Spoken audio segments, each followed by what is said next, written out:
You need to have solid, skills in reading code and understanding what it's doing, knowing how to debug it. And the same if you're an administrator or operator. AI fills in a lot of those modifiers in front, but we're always going to need folks that are junior and senior. So my definition that I've been working with hiring managers on goes like this. A junior admin, ops person, engineer, whatever, is someone who needs human supervision to accomplish something that, let's say, a full-fledged senior member of the technical staff can do using only AI assistance. All right. So having junior folks is always important because you'll never get to where you're able to work with only AI alongside you unless you've had that human help up front. And that's what we're trying to encourage hiring managers to understand. Now, that said, not everybody's there yet. So here are some skills that kind of never go out of style that I always recommend my Cloud Resume Challenge participants to be looking at. One of these is what I call vendor engineering. Vendor engineering is the idea that you are not always going to be writing a lot of net new code, implementing a lot of net new systems, gluing a lot of net new things together. AI, the increasing rise of higher and higher level managed services, means that a lot of your work as an IT professional now is about evaluating tools that are built by other people, figuring out if they're a good fit to bring into your environment, and then managing their product managers and technical teams and support people to make sure that you're getting the most out of those tools. That is a really specific skill set. It's a little different than sitting down and just like cranking a bash script or a PowerShell script, right? So I highly recommend that folks learn to be comfortable interfacing with your vendors. The second thing is that sometimes I say, who you are matters more than what you do in some cases. So you want to build some of these really forward-facing people skills. Ironically, in a world where AI is filling in a lot of the code, it's writing a lot of the boilerplate, your ability to listen to human beings, understand requirements, arbitrate disputes between other teams, that gets more important than ever. There is not a world anymore where you can be an IT person who sits in a closet and never talks to anyone. Okay, that's just not the case. You've got to be able to advocate for yourself, advocate for your team, have those people skills. That's going to open doors for you. And then the third thing, I already mentioned it, is just troubleshooting, right? You want to be able to learn how to learn and tackle a problem you haven't seen before and be able to break it down into, here's the places where I know it's not breaking. Here's the place where I think I might have to fix something. Some hot technologies I think that would be great to learn as an IT person at this point, whether you're looking to change careers, whether you're just looking to get better in the role you're in so you can position yourself well for the next thing. We mentioned cloud a couple of times already. I still push this hard with my Cloud Resume Challenge participants because it's not going away. There's tremendous urgency on the market right now to pull in people who understand the cloud providers, AWS, Azure, Google Cloud, as well as kind of the orchestration frameworks that sit on top of them like Kubernetes. So that's a fantastic place to be. If you're on the information security side, I'm seeing the threat intelligence market very hot right now. There's some great open source tools out there, like Red Canary has some great open source tools you can check out if you just want to get hands-on with that on your own time. And then we've mentioned what some people call AI engineering a little bit. So AI engineering would be, knowing how to prompt a system like a GitHub Copilot or a Cursor to be able to produce code that works, and when it's not working, to be able to work with it to fix it. You still need to know how to code, I think. That's been a conversation we've had in IT for a while. How much code do I actually need to know how to write?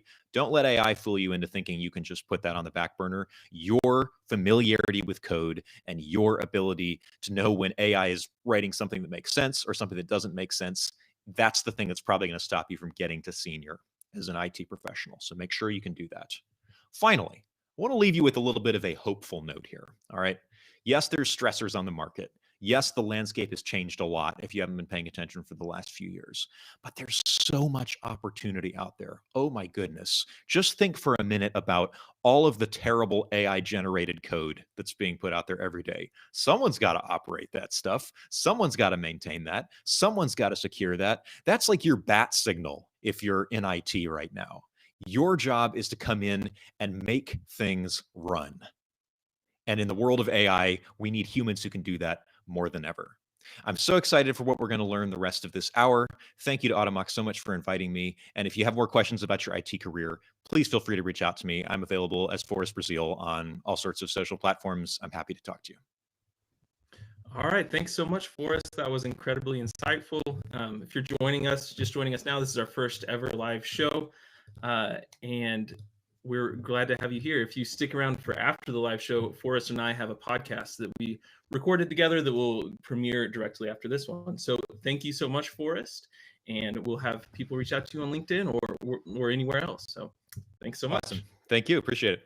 All right. So next part. So we have some questions for you guys. And if you want to comment in the questions on LinkedIn, in the comments on LinkedIn or YouTube, we'll send you you'll be entered to win a special edition Lego set.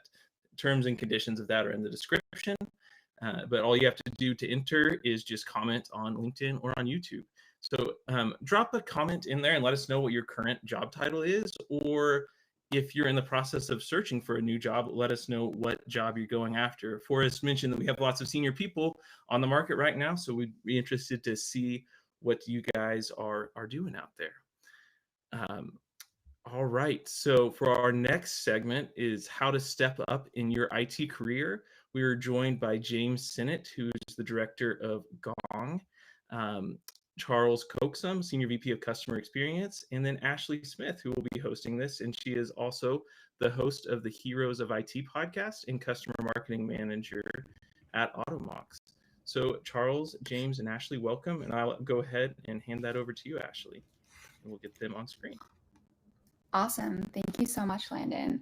That was some really great information. I think in this segment, we are going to focus in a little bit more on what's actionable. So let's chat about stepping up in your IT career. Charles, James, let's start off by talking about what are some common obstacles that IT professionals face when trying to advance in their careers, and how can they overcome them? Yeah, awesome. Well, James, good to talk with you again and good to be here. I think one of the major obstacles is learning to manage up and effectively collaborate with executive teams. I think Forrest mentioned this a bit in his earlier section, but it also, it often involves translating technical concepts into business outcomes that executives can understand and value. A CEO mentor of mine years ago told me that you get pushed down to the people you sound like, right? And so I think IT professionals can get ahead by bridging the gap between tech and business and ensuring that their insights are aligned with strategic objectives when they communicate within the organization. Yeah, I think you're exactly right, Charles, right? Moving from that tactical to a strategic mindset and communication style is vital in actually being able to advance in a career, especially if you're looking to advance into a management level or, senior staff levels of the technical side.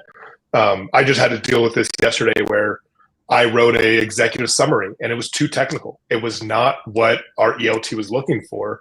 And it got blocked before it ever got to them, thankfully, by my VP, because he was saying we need to actually address their concerns, which is not when are we doing this? What is the technical change that we're doing? It's what's the value? Why are we doing this? How does this impact the business overall? So looking at those kind of things will actually allow you to move. One thing I will say is actually moving from a generalist to a specialist or a specialist to a generalist is important. When you're actually trying to advance your career, right?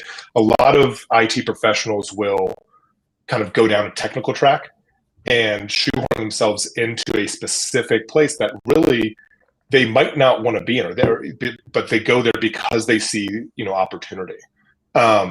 Being able to shift, as you grow in your IT career into more of a generalist, somebody who has knowledge across multiple domains, allows more doors to open and more opportunity to be there for some of that career advancement, because you can shift when the industry shifts. You can shift as the business needs change. If you're a network engineer and that's all you do and that's all it's hard to shift into a larger role, a more multifaceted position. Yeah, I think that's a really good point. And on the topic of shifting your career, when you're looking at resumes or you're chatting with different candidates, what are some things that you listen for, and what might indicate that someone is ready to step up in their IT career? So I'll say the largest thing when I first look at resumes, right? My first impression is always going to be not on the actual content, right? I look for keywords and things like that. That's great. but I look on how the phrasing is, right? Is the candidate talking specifically about themselves and what they do? Are they talking more about the team as a whole, what the impact that they had on the team, on the organization? Is it more tactical, right? Are they saying I moved a metric from here to here? Or are they talking about we drove business value and reduced, pain for the business in these different areas by this much? So I'd say that's what, when I look at resumes, that's the first thing I look for. It's not exactly what did you do. I can train technical, right? You can learn how to do IT. So that doesn't matter to me too much. What really matters is how are you going about your career? How do you go about the business, and how do you see yourself within that business? And I see that from the wording that you use within your resume. Yeah, I think James, those are really solid insights, and not a ton more to add to that, but I do look for some achievements that demonstrate measurable improvements, right? Like, did they increase efficiency? Did they reduce some cost? Those type of things. I really value self-awareness in candidates. Those who know their strengths and they're really honest about how they can grow stand out to me. And I think the other thing is those that emphasize teamwork. That's really important, right? Get away from the I's, focus on the we's. That demonstrates to me that they have a collaborative mindset, and they're, probably going to do well from a leadership perspective. They're not too focused on the self. Yeah, and I will add on to what Charles, you're saying, right? Like focusing on the we's, understanding that it is a team sport we're playing. When I first chat with candidates, I usually ask about a challenge they've had or a failure, right? Because I think we've all had success, right? If you're interviewing with us, you've had success in your career, you're advancing, but being able to speak confidently about a failure that you've had, somewhere where you haven't achieved the goal, and how you've learned from it, right? We've all failed. And I think that it's important to be able to have that kind of self-awareness, like Charles was talking about, knowing that you are not perfect and what that actually means. How did the team move forward? How did you actually, overcome that? It's important to have a good narrative around that and be able to speak to that, especially as, you advance into a leadership role. Yeah, definitely. I think that's probably one of the most dreaded questions when it comes to an interview is, tell me about a time that you failed, or what's your greatest weakness? And I feel like there's a lot of misinformation out there that you need to spin up a weakness that's not actually a weakness, it's a strength. But I think that both of you have proved that. And one thing is, points of being honest. If folks could stop saying when they have a weakness that I work too hard. Yeah, definitely. Okay, awesome. Well, what are the first things that you both look for when considering candidates for promotion? And what's the best way to surface that topic with your manager?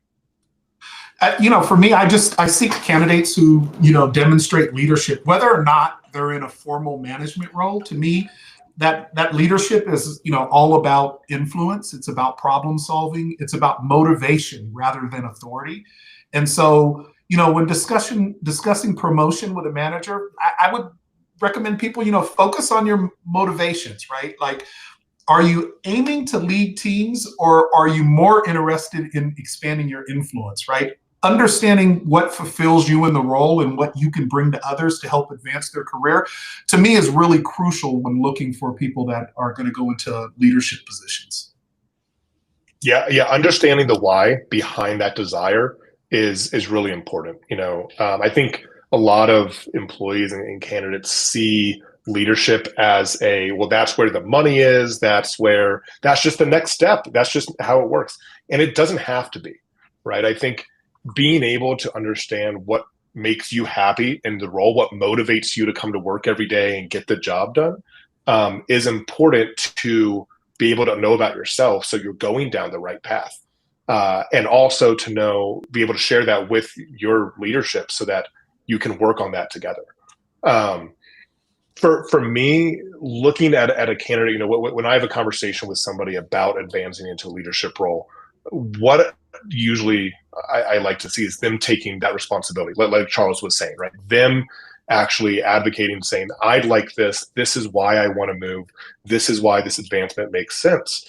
But you also want to couple that with action, right? Are you doing some of this already, right? You can be a leader and not a manager. And I think that that's an important distinction. Are you already leading the team in certain ways? Are you already that person that people go to? Are you actually taking those day-to-day actions to be ready for the role? We don't want to put you in a role and have you flounder day one, right? We want you to already be somewhat comfortable with it.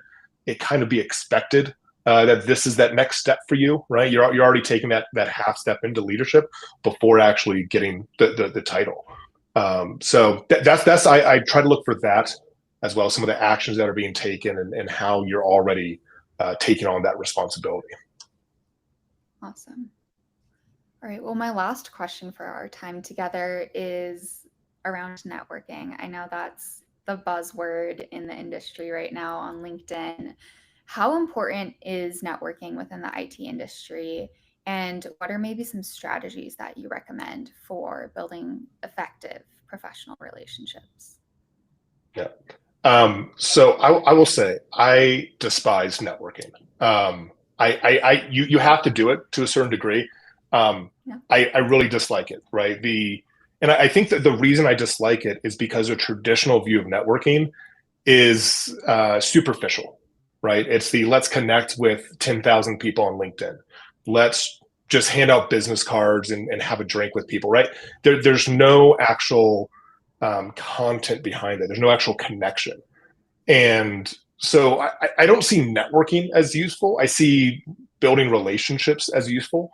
So being able to actually build those meaningful relationships within the industry, and those are going to be people that you work with. Those are going to be, different thought leaders and other people that you get to know when there's an actual reason, an actual connection there. I really despise networking. It's kind of a necessary thing, but don't just build superficial relationships. Don't just get connections. You actually want to build a relationship, because that's where you're going to get value out of it. That's where you get advice. That's where you get, actual industry connections and advancement. Yeah, I don't think James could have said it any better, right? Networking is, it's about quality over quantity. There's a real difference between like what's productive networking, and I think what I would say is just simply venting frustrations to peers. I only want to spend time and engage with peers of mine that offer new perspectives, or they're sharing something that's a vulnerable experience that's going to help me grow and maybe help them grow at the same time. So I would just, I'd really, caution people to say, any interaction that you go into from a networking perspective, be curious, be passionate about being open to learn from others, and also, sharing something real with the people you're engaging with. Yeah, definitely. I think both of those are great pieces of advice. I know I don't like accepting people that I don't know on LinkedIn. That's my thing about networking, is the random invites. If I don't know you, I'm not going to accept it. We work in IT and security. That's rule number one, is don't talk to strangers on the internet. Unless of course you know them or you have a friend of a friend. But thank you both so much for all of this advice. This has been a great chat. I know people are definitely going to find multiple important takeaways. But I will hand it back over to Landon. All right. Thank you so much, Ashley, Charles, and James. And it was a great advice of don't talk to strangers on the internet.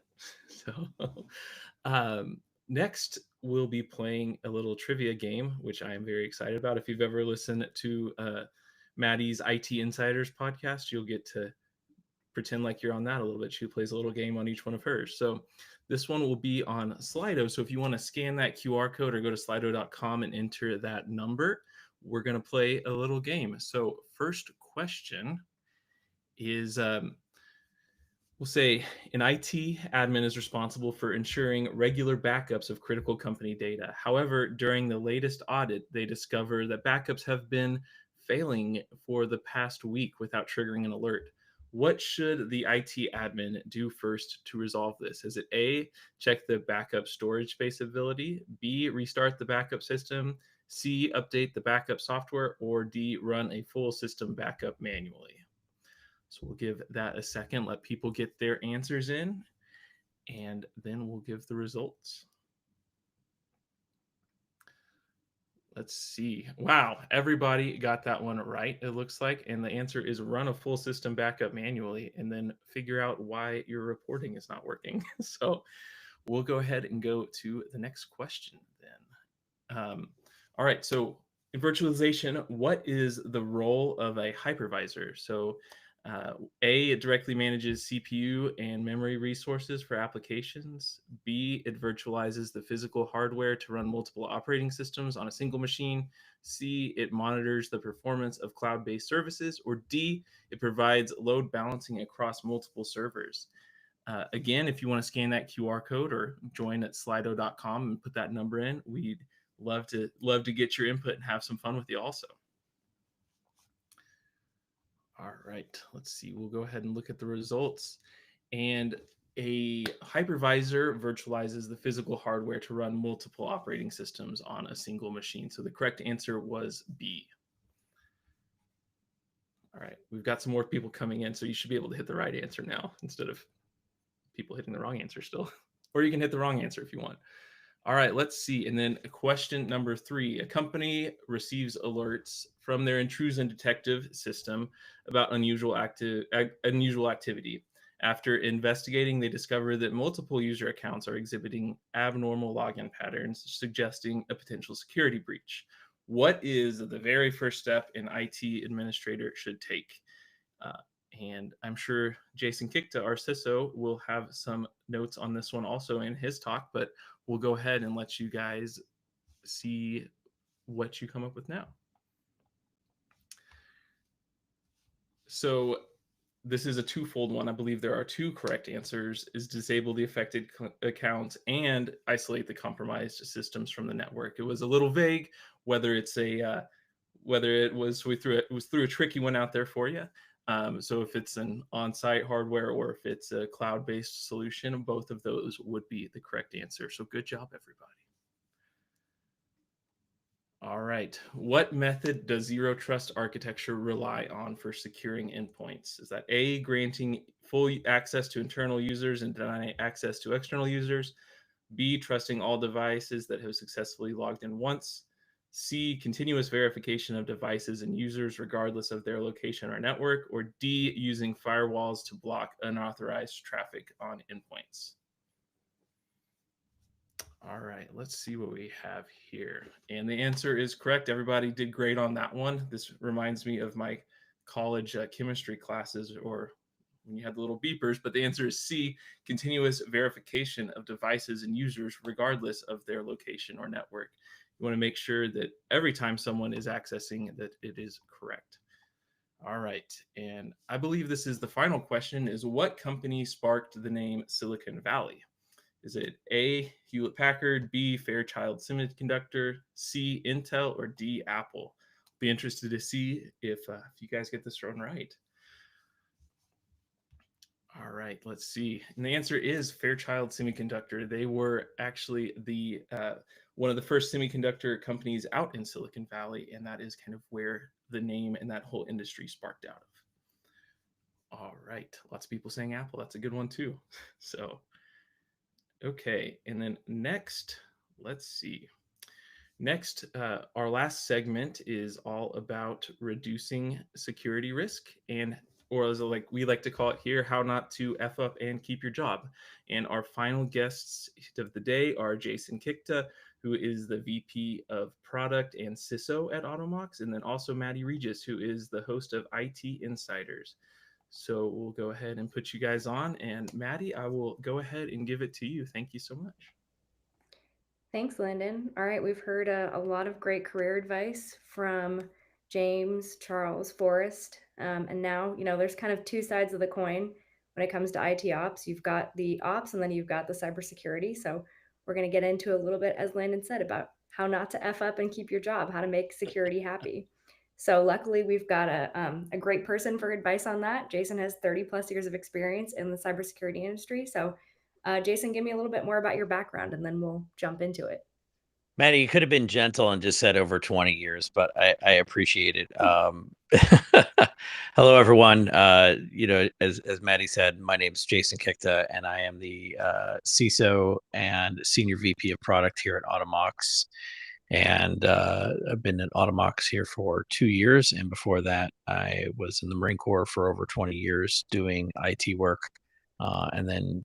But then I had a detour and spent 7 of my last 9 years at U.S. Cyber Command, running the National Military Counter Cyber Mission. So think counter state actors, counter APT kind of stuff, and also counter ransomware actors. So really great to be here. Yeah, it's great to have you. So, all right, I know you talk about some different pillars to minimize your security risks. So let's get into it. For the IT ops professional, what does that whole structure look like, and what is that first pillar?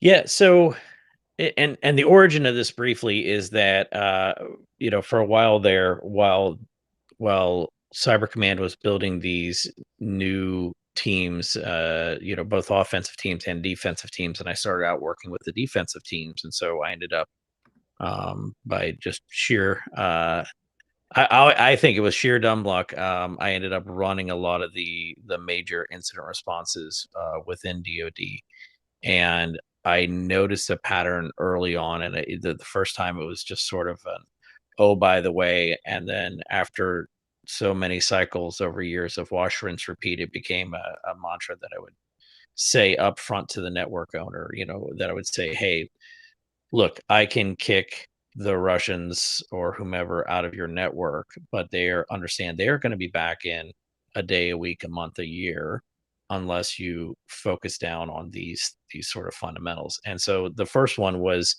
to know your network, right? Really, really know what's on your network. And part of my thought process there was actually on the attacker side.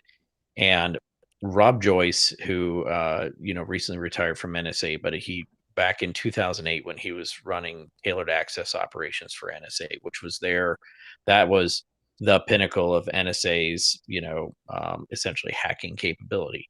And he gave this talk at a conference called Usenik, and made this very, very profound point that I think a lot of people just didn't really register. It was there under the surface in their consciousness, but they'd never thought about it out loud. And he said, understand that when NSA has to work a target, we make it our goal to know that network better than the network owner does. We know your network better than you do, and that's why we're successful. And so I kind of brought that forward into, that's what you're dealing with when you're dealing with someone who has malicious intent on your network. And then on top of that, there's also just the very straightforward logical sense of, if you don't know what your network is, then how are you going to actually defend it, right? Because you might think that you have coverage with your EDR, you've got SentinelOne or CrowdStrike in all the right places, but if you don't know about an entire enclave's worth of systems, well, then they have no EDR coverage and they're not fully within management. So that's sort of a macro level. And then at the micro level, it comes down to, you expect a certain configuration and baseline on your systems. And if you don't have any uniform way to monitor that and then to enforce it, it's one thing to say this is what it is and to know, and then, the next step is to know the actual state. And then the third step is to do something about it. So you need a way to do it. And because, users are, essentially chaos generators on your network, you have to be able to do that in an automated way. So you have to kind of stay ahead of that by having an automated solution to keep ahead of them. Right. And then the last piece of it is a security thing. The last piece is a security thing to really tune your detection strategy. You want to understand what normal is, right? You need to know what right looks like. And if you don't know what right looks like, or what normal is, then how are you going to do anomaly detection, right? When you get down to it, security detection is about detecting anomalies. And if there's no state or sense of normal, then then you don't really have a good chance of detecting the abnormal. So that was the first principle, and why it was so kind of why it was first. Yeah, right. You got to have a whole lay of the land first before you can really get across anything else. Totally makes sense. All right, so you've got that box checked. You kind of understand the topography of your network, got a good handle on it. What's the next part of reducing your security risk? I dipped into it a little bit because I get excited and I want to go fast on this one, but it's the doing something about it. Of now what's on your network. The devices. The configuration state. The state of things. Now you need to do something about it, right? So you need to be able to enforce the right configuration, the right software installation and baseline, right? What software should be on a machine, what software shouldn't be on a machine. And then, of course, when the software is on the machine, it needs patches. It has to get those updates. And sometimes those updates also need, configuration modifications, as well as, you just have a configuration baseline for your system, that known good thing.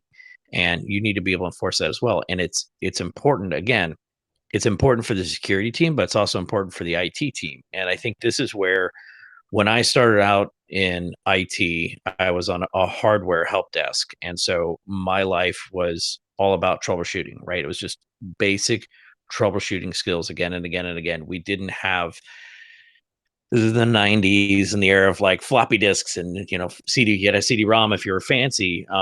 But you didn't have a lot of tools to help you diagnose the system, and everything was touch labor. So the faster you could troubleshoot something and the more effective you could be, the quicker you could pivot on to the next thing, because it was entirely dependent on human labor. And so, even from an IT perspective, having having those set configurations and those reliabilities of software installation and update, that allows you to have a more normal network, and it greatly reduces the trouble ticket load that you're going to have to deal with, right? It's going to help you achieve those SLAs. So it's critical for a great many number of reasons, whether you're talking about IT efficiency or security imperatives. Yeah, absolutely makes sense. And I know there can be a lot of drift with your endpoints as well. Those pesky end Yep. users, we love them, but it's a little bit like herding cats. So They cause drift, right? It's humans in any group. right, exactly.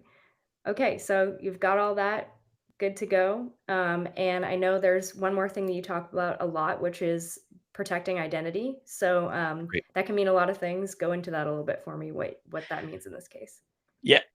And I very particularly chose the phrasing of protecting identity because, again, it means so very many things in so many contexts, right? These three things they are broad categories, but they're not small jobs, right? And these are the other thing is, it's a journey, not a destination, right? You are never truly done with this. It is merely, what will start as a large project, maybe a multi-year project, gradually becomes a cycle, and then you make the cycle faster and you make it more regular, right? And it eventually becomes an optimization problem. But these are not small by any means.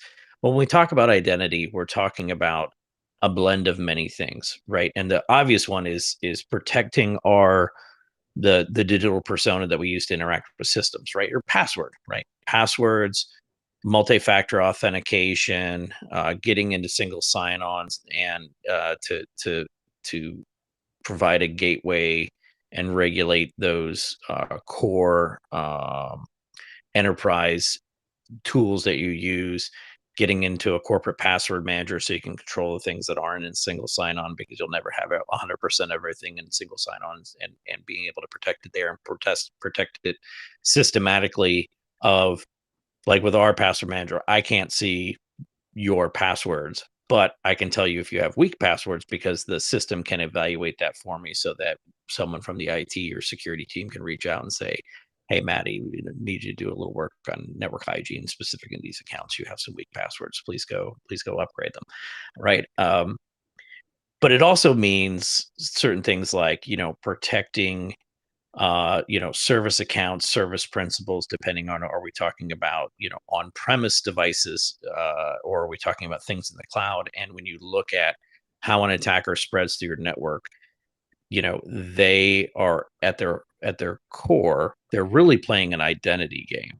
They would get in and they will go in and, they'll fish me, right? And I'll click, and now they will do something to try and assume my identity. And that often involves an exploit, but it involve tricking me into giving up credentials for something where I don't have 2FA turned on, or it's a vulnerable form of 2FA, like a SMS message that they can get through SIM swapping, or it's a push notification, and they can just harass me with it until I finally hit authorize. And now they're me, and they can do a fair bit of damage as me, but they can't do as much as if they are, an administrator on my system, let alone an administrator on the network. And so the goal is to escalate privilege, and so there's a local privilege escalation, and then there's lateral movement, and then you try and escalate privileges again at the network level. And again, there's a lot more nuance to that, especially in 2024, where you want to be the right thing for the right context and the right service. And believe me, they understand it well, but having a holistic strategy to protect all of that and to understand that requires that good IT security integrated teamwork, right? Because security is charged with knowing those things that need to be protected and how they need to be protected. But many times, IT owns your single sign-on solution. IT is the one who, often it, turns on the multi-factor authentication. IT is the one who owns the password manager in most businesses. And so having those teams tightly coupled together allows you to cover down on all those things. Yep, absolutely. I know that's something that we really preach here at Automox, and that's our ideation essentially for those two teams. So any last parting words for our audience, advice for everyone in this industry? I mean, for those of you who listen to me on the Patch Tuesday podcast, where I am a mere contributor, or on the CISO IT podcast, where you get to listen to the old man rant for 10, 15 minutes at a time, I never pass up an opportunity to stress that really great IT is what makes great security. And if we all just focus a lot more on just excellence in IT, the security will follow, the efficiencies will follow, the supports of the business will follow. We had a phrase in the Marine Corps that I keep near and dear, and it was brilliance in the basics. If you are brilliant in the basics, if you have those fundamentals down, and if you have like a really good culture in your team, then everything else kind of follows from there, right? The unachievable becomes achievable. The hard becomes easy. The slow becomes fast. Smooth performance and regular, like repeatable, achievable, predictable outcomes are all things that are within your reach if you can just find the brilliance in the basics. And the basics for IT and security is IT. It's all IT. And so if we can just do those really, really well, everything else is right there at your fingertips. Awesome. I love it. Building blocks to excellence. So, all right, That's right. Jason, thank you so much for your insight. And Landon, I will throw it back to you. Thanks for having me. Thank you guys so much. Thank you, Jason and Maddie. I will definitely be referring to all end users as chaos generators now. So that was a great takeaway. Another question coming to our audience. So if you want to type in an answer in the comments, and again, we're picking out a few random people to give away a Lego set to. But how long have you been working in the tech industry? Or if you're like Jason and it's been quite some time, you can put the first operating system you used. For me, it was Windows 95, and most of my experience with Windows 95 was using one of the best pieces of software ever written, Microsoft Paint. But if you want to drop in some comments in there, we'll definitely be interested to see that. Let's see. But yeah, thank you so much to all of our guests and to all of you for showing up to the first ever Autonomous IT live show. We appreciate your questions, comments, and thoughts. The plan is to keep rolling out these live shows and talks on the topics that you care most about. So please subscribe to the Automox YouTube channel, listen to the Autonomous IT podcasts. Shout out in the Automox community at community.automox.com if you have suggestions for upcoming topics, guests, or if you'd like to be a guest on the podcast or live show yourself, please reach out also. And also stay tuned. We have a brand new Hands-on IT episode premiering right after this with Forrest Brazeal, who was the first speaker in this, and myself, where we'll dive a little bit deeper on how to grow your career in the current IT jobs environment. Jason commented and told us that his first operating system was DOS 5.0, which is a little bit older. Actually, Apple DOS 3.3, which is a little bit older than that. So thanks so much for joining us, everyone. Happy Halloween, and we will see you next time.